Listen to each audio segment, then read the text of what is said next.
تجاویز، مختلف قسم کی پریشانیاں ہوتی ہیں، لیکن الحمدللہ ثم الحمدللہ، ارے ان کے یہاں بڑے بڑے نخرے ہیں۔ اپنا ایک چھوٹا سا اور واقعہ سنا دوں آپ کو۔ بدعقیدگی 10ویں جماعت کا امتحان دینا ہے۔ ہمارے گھر والوں نے کہا کہ ایک اور ہمارے خاندان کے لڑکے کو 10ویں کا پریکشا دینا تھا۔ کہاں؟ فلاں جگہ ایک پیڑ کے نیچے ایک بابا رہتے ہیں، اس بابا کے پاس جا کر کے صبح سویرے 4 بجے جانا ہوگا، اور جا کر کے 4 5 6 8 قلم لے کے جانا۔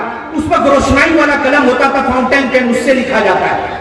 کہا کہ اس قلم کو لے جانا، اس قلم کے اوپر بابا فجر کی نماز پڑھ کر کے مراقبے میں رہتے ہیں، چاش کی نماز پڑھ کر کے جب وہ اپنے حجرے سے باہر آئیں گے، اس قلم کے اوپر میں پھونک مار دیں گے، جو اس قلم سے لکھ لے گا وہ IAS پاس، IAS IPS سب بن جائے گا۔ اعوذ باللہ من ذالک، مجھے بھی بھیجا کیا، ہاں، لیکن میرا من نہیں مانا۔ وہ قلم لکھ کے دیا، لیکن امتحان دینے کے لیے گیا تو قلم ہی بھول گیا۔ وہاں کسی اور سے مانگ کے لکھا، الحمدللہ جس نے پھکوا کے لکھا تھا وہ فیل کر گیا، میں دوسرا کا قلم لے کر کے لکھا، فرسٹ ڈویژن سے اللہ تعالیٰ نے کامیاب کیا۔ یہ اللہ رب العزت کی شان ہے میرے بھائی۔ تو کہنے کا مقصد یہ، ہم اور آپ ہر کوئی پریشان ہے۔ میں کوئی قصے کہانی نہیں سنا رہا، جو سنا رہا ہوں وہ حقیقت ہے، اس میں بھی آپ کے لیے عبرت ہے میرے بھائی۔ کیسے کیسے بدعقیدہ مسلمان موجود ہیں، اللہ انہیں، میں اللہ سے دعا کرتا ہوں کہ اللہ انہیں اپنے عقیدے کی اصلاح کی توفیق دے۔ کوئی ایسا انسان ہو پہنچے جو ان کے عقیدے کی اصلاح کرے، اور وہ پہنچنے والا کون ہے؟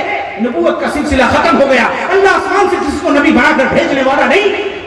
اب آپ ہی لوگ موجود ہیں، نبی نے فرمایا بلغوا عنی ولو آیہ، ارے میری ایک بات بھی تم اگر سن لو اس کو دوسروں تک پہنچا دو۔ اس مسلمان اس امت کا ہر فرد داعی ہے، سب کو چاہیے کہ قرآن و حدیث کی باتیں دوسروں تک پہنچائے۔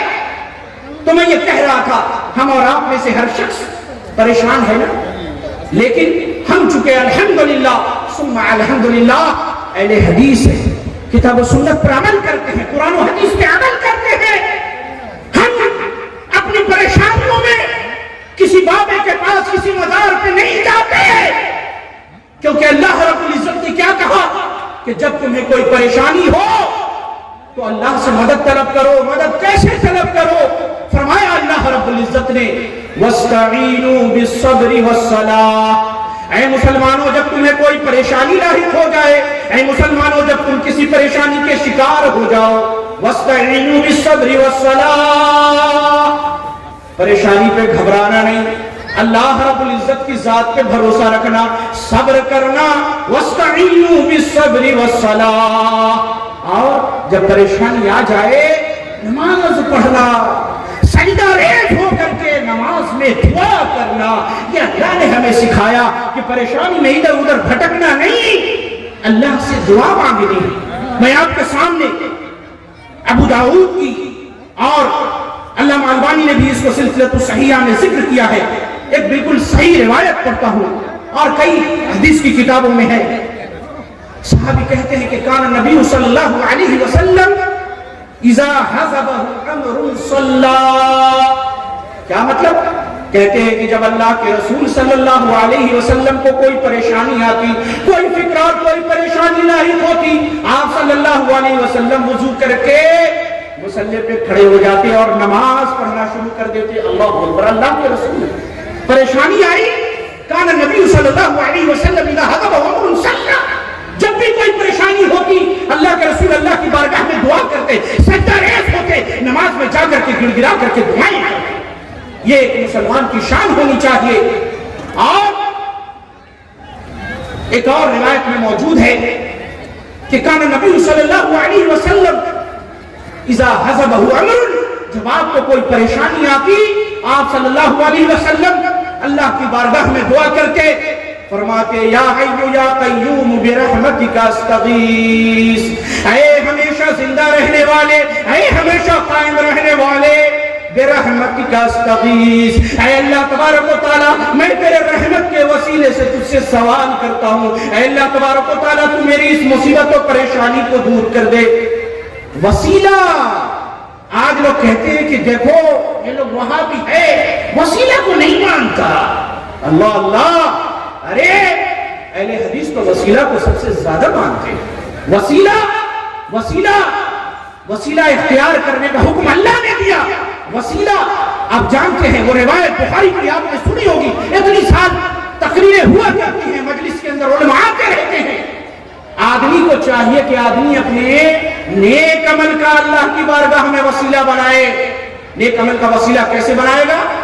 نیک عمل کے وسیلہ بنانے کا طریقہ وہ روایت میں موجود ہے کہ 3 آدمی بنی اسرائیل کے، موسیٰ علیہ السلام کی قوم کے بنی اسرائیل کے ایک غار میں پھنس گئے، ایک غار میں پھنس گئے، اور بارش اور پانی اور آندھی اور طوفان کی وجہ سے پتھر اس غار کے دہانے پر آ کر کے گر گیا، نکلنے کا کوئی راستہ نہ تھا. تینوں آدمی نے اللہ کی بارگاہ میں دعا کی، اپنے نیک عمل کو وسیلہ بنایا. اللہ تبارک و تعالیٰ نے دھیرے دھیرے تینوں کی دعا سے اتنی جگہ پیدا کر دی کہ وہ لوگ اس سے نکل گئے. میرے بھائی، آج اگر آپ کو کوئی پریشانی آ جائے، آپ کہیے اے اللہ میں تیرے، تو رحیم ہے، میں تیرے رحمت کا وسیلہ دیتا ہوں، اے اللہ تو میرے اوپر رحم فرما. اے اللہ تبارک و تعالیٰ میں نے تیرے نبی کی رسالت پر میں ایمان لایا. اے اللہ تعالیٰ میں تیری وحدانیت پر ایمان لایا. اے اللہ میرا ایمان ہے کہ قرآن تیری آخری نازل کردہ کتاب ہے. اے اللہ تبارک و تعالیٰ میں مرنے کے بعد سوال و جواب پر یقین رکھتا ہوں. اے اللہ تبارک و تعالیٰ میں سور پھونکے جانے پر یقین رکھتا ہوں، قبر سے اٹھائے جانے پر یقین رکھتا ہوں. اے اللہ میں اپنے اس عقیدے کو، اپنے اس نیک عمل کو تیری بارگاہ میں وسیلہ بنا کر دعا کرتا ہوں. اے اللہ تبارک و تعالیٰ تو میری فلاں اور فلاں مصیبت دور کر دے. اللہ تعالیٰ کا وعدہ ہے کہ اللہ اس کی پریشانی کو دور کر دے گا. میرے بھائی، ایک مومن کو اس طریقے سے اپنے عمل اور نیک عمل کا وسیلہ بنانا چاہیے. ایک اور مختصر سی حدیث کہ جب مومن پریشان ہو تو اسے کیا کرنا چاہیے؟ دعا کرنی چاہیے. حضرت عبداللہ بن عباس اور عائشہ رضی اللہ عنہا سے بھی فتح المجید کے اندر یہ روایت موجود ہے. امام طحاوی نے بھی اس کو ذکر کیا ہے، علامہ البانی نے اس کی صحیح کی ہے، تصحیح کی ہے، کہا یہ روایت درست ہے. حضرت ابن عباس رضی اللہ عنہ کہتے ہیں اللہ کے رسول صلی اللہ علیہ وسلم نے فرمایا کہ جب تمہیں کوئی پریشانی، کوئی مصیبت، کوئی ٹینشن لاحق ہو جائے، وضو کرو، 2 رکعت نماز پڑھو، اور پھر اللہ رب العزت سے یہ دعا کرو اللہم انی عبدک وابن عبدک وابن عمتک ناصیتی بیدک ماض فی حکمک عدل فی قضاؤک اسألک اللہم بکل اسم هو لک سمیت به نفسک او انزلته فی کتابک او علمته احدا من خلقک او استاثرت به فی علم الغیب عندک ان تجعل القرآن العظیم ربیع قلبی ونور بصری وصدری وجلاء حزنی وذہاب ہمی وغمی. اللہ کے رسول نے یہ دعا سکھائی. پوچھ لے کتنے لوگ یہ دعا یاد کر رہے ہیں؟ فرمایا اللہ کے رسول صلی اللہ علیہ وسلم نے کہ جب کسی کو پریشانی ہو یہ دعا کرے اللہم انی عبدک، اے اللہ تعالیٰ میں تیرا بندہ، وابن عبدک میں تیرے بندے کا بندہ، میں تیرے بندے کا بیٹا ہوں. اے اللہ تعالیٰ اللہم انی عبدک، کیا ہوں میں تیرا غلام ہوں، میں تیرا بندہ ہوں. وابن عبدک، اور جو تیرا غلام ہے، جو تیرا بندہ ہے، میرا باپ بھی تو تیرا غلام ہے، تیرا بندہ ہے، میں اس کا بیٹا ہوں. وابن عمتک، اور تیری لونڈی کا بیٹا ہوں. میری جو ماں ہے وہ تیری دھاسی ہے، تیری لونڈی ہے، اللہ تعالیٰ میں اس کا بیٹا ہوں. اللہم انی عبدک وابن عبدک وابن عمتک ناصیتی بیدک، اے اللہ میری تقدیر، میری پیشانی تیرے قبضہ قدرت میں ہے، تیرے ہاتھوں میں. ناصیتی بیدک ماض فی حکمک، میرے اوپر صرف تیرا ہی فیصلہ چلتا ہے، جو تو فیصلہ کر دے اسے کوئی ٹالنے والا نہیں. عدل فی قضاؤک، اے اللہ تو میرے بارے میں جو فیصلہ کر دے وہ عدل پر مبنی. اسألک اللہم بکل اسم هو لک، اے اللہ میں تیرے تمام پاک ناموں کو تیری بارگاہ میں وسیلہ بنا کر اس سے سوال کرتا ہوں. اللہم انی اسألک بکل اسم هو لک سمیت به نفسک، اے اللہ میں تیرے اس تمام ناموں کو وسیلہ بنا کر تیری بارگاہ میں دعا کرتا ہوں جس نام سے تو نے اپنے آپ کو موسوم کیا، جو تو نے اپنا نام رکھا ہے. او انزلته فی کتابک، اور اے اللہ جو تو نے اپنی کتاب میں اپنا نام نازل کیا ہے. او استاثرت به فی علم الغیب عندک، یا تو نے اپنے غیب کے اندر جو اپنا نام رکھا ہے. اے اللہ تبارک و تعالیٰ میں اس کے وسیلے سے سوال کرتا ہوں تجعل القرآن العظیم ربیع قلبی، اے اللہ اس قرآن کو میرے دل کی بہار بنا دے، میرے سینے کا سرور بنا دے، میری آنکھوں کا نور بنا دے. وَذَهَبَ هَمِّي وَغَمِّي، میرے غم، میری پریشانی، میرے ٹینشن، میرے مشکلات کو دور کرنے کا ذریعہ بنا دے۔ اللہ کے رسول صلی اللہ علیہ وسلم فرماتے ہیں اللہ اس کے ٹینشن، اس کی پریشانی کو دور کر کے اس کے لیے آسانی مہیا کر دے گا۔ اللہ اکبر، کتنی بڑی بات۔ لیکن اب میں اپنے اصل موضوع کی طرف آتا ہوں کہ ہمارے پاس، ایک مومن کے پاس ہتھیار کیا ہے میرے بھائی؟ اگر دکھ ہو، پریشانی ہو تو کیا ہے ہمارے پاس حل؟ صرف اور صرف ایک حل ہے میرے بھائی۔ آپ کسی کی دنیا میں سفارش لگا لے، پیر بھی لگا لے، ہو سکتا ہے وہ سفارش و پیر بھی کام نہ آئے۔ کسی کو پیسہ دے، رشوت دے، گھوس دے، کچھ بھی کر ڈالے، جو ہونا ہے وہ ہو کے رہے گا۔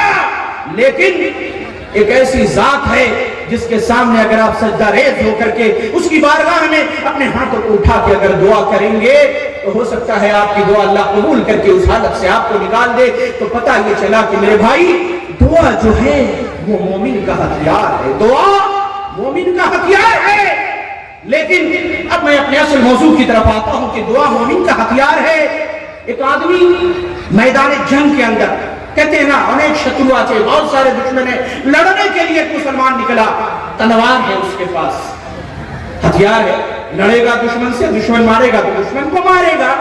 تلوار پہ زنگ لگا ہو، تلوار کی دھار خراب ہو، تلوار بالکل بوتر ہو، اس پہ کوئی دھار ہی نہ ہو، اگر وہ اس تلوار سے کیلا کاٹے تو شاید وہ بھی نہ کٹے، بالکل بیکار۔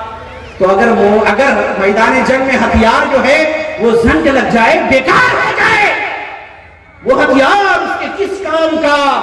اسی طریقے سے میرے بھائی، مومن کا ہتھیار اس کی دعا ہے۔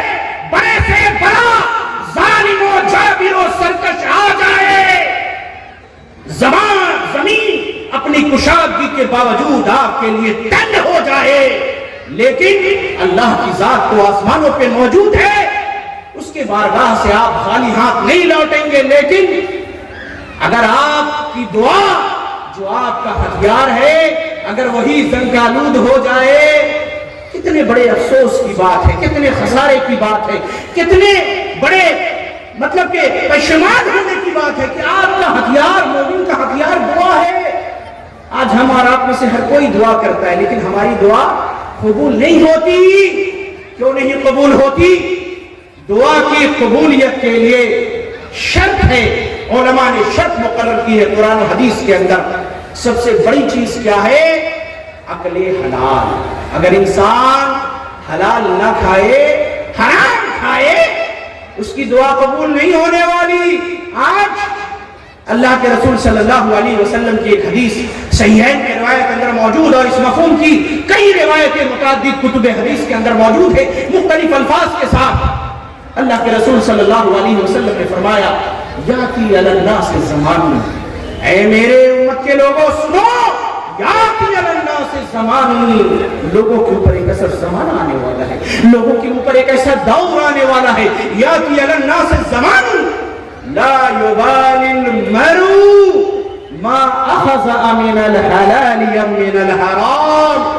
انسان کے پاس جب مال آئے گا اسے اس کی کوئی پرواہ نہیں ہوگی، مال حلال کا ہے یا حرام کا ہے۔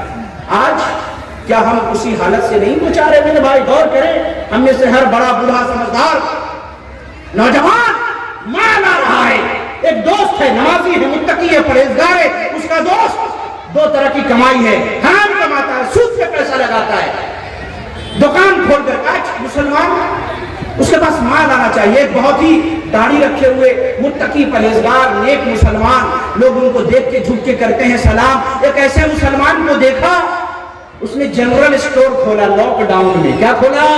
جنرل اسٹور، کہ بھائی لاک ڈاؤن ہو گیا ہے، کیا کرنا ہے؟ دکان کھول رہا ہے، بال بچے کا پیٹ چلانا ہے، نوکری تو چلی گئی۔ پہلے فتویٰ دیتا تھا کہ سگریٹ حرام ہے، بالکل حرام ہے، نشہ ہے، جردہ حرام ہے، گٹکا پڑیا کھانا حرام ہے، ٹھیک کہتا تھا۔ دکان کھولا، مصیبت آئی، پریشانی آئی، میں بھی اس کی دکان پر کچھ سامان لینے کے لیے گیا، ایک آدمی نے کہا کہ بھائی تھوڑا سا بلز دیجئے گا، نکالا، بولا ایک یا دو، بولا دو دیجئے گا، اس کو سگریٹ دیا، پیسہ لیا، فوراً ایک نوجوان آیا، کہا سیکھر گٹکا چاہیے، کہا کہ سیکھر نہیں ہے،